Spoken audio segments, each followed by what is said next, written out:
आखिर क्यों रूस में एक ही समय में दिन और रात होती है? रूस विश्व का सबसे बड़ा देश है, जो अपने विशाल भू क्षेत्र के कारण कई विशेषताओं के लिए जाना जाता है। इसका क्षेत्रफल लगभग 1 करोड़ 71 लाख वर्ग किलोमीटर है और यह यूरोप से लेकर एशिया तक फैला हुआ है। इसी विस्तार की वजह से रूस में एक समय ऐसा हो सकता है जब इसके एक भाग में दिन हो और दूसरे भाग में रात। रूस में दिन और रात का अंतर क्यों होता है? एक समय क्षेत्र टाइम जोन। रूस में कुल 11 समय क्षेत्र व टाइम जोन। इसका मतलब यह है कि रूस के पश्चिमी छोर और पूर्वी छोर के बीच समय में लगभग 9 से 10 घंटे का अंतर हो सकता है। जब मॉस्को पश्चिमी रूस में सुबह के 9 बजे होते हैं और शीतरी आती है इते, तब सुदूर पूर्व जैसे कि कामचटका प्रायद्वीप में शाम के 6 या 7 बज रहे होते। दूसरी, पृथ्वी का घूर्णन, अर्थ रोटेशन। पृथ्वी अपने अक्ष पर 24 घंटे में एक चक्कर पूरा करती है, जिससे दिन और रात होते हैं।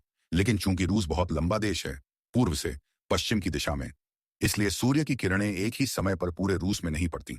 इसका परिणाम यह होता है कि एक हिस्से में सूरज निकल चुका होता है जबकि दूसरे हिस्से में अभी अंधेरा होता है।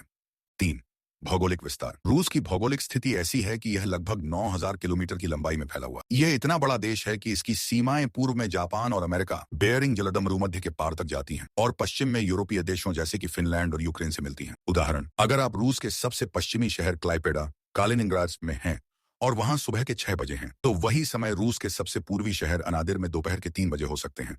इससे यह स्पष्ट होता है कि एक ही देश में अलग अलग हिस्सों में दिन और रात एक ही समय पर हो सकते हैं। निष्कर्ष, रूस का विशाल क्षेत्रफल और इसके कई समय क्षेत्रों में विभाजित होने के कारण यह विश्व का एकमात्र ऐसा प्रमुख देश है जहां एक ही समय पर किसी हिस्से में दिन और किसी हिस्से में रात हो सकती है। यह पृथ्वी की प्राकृतिक गतियों और रूस की भौगोलिक स्थिति का अद्भुत उदाहरण है।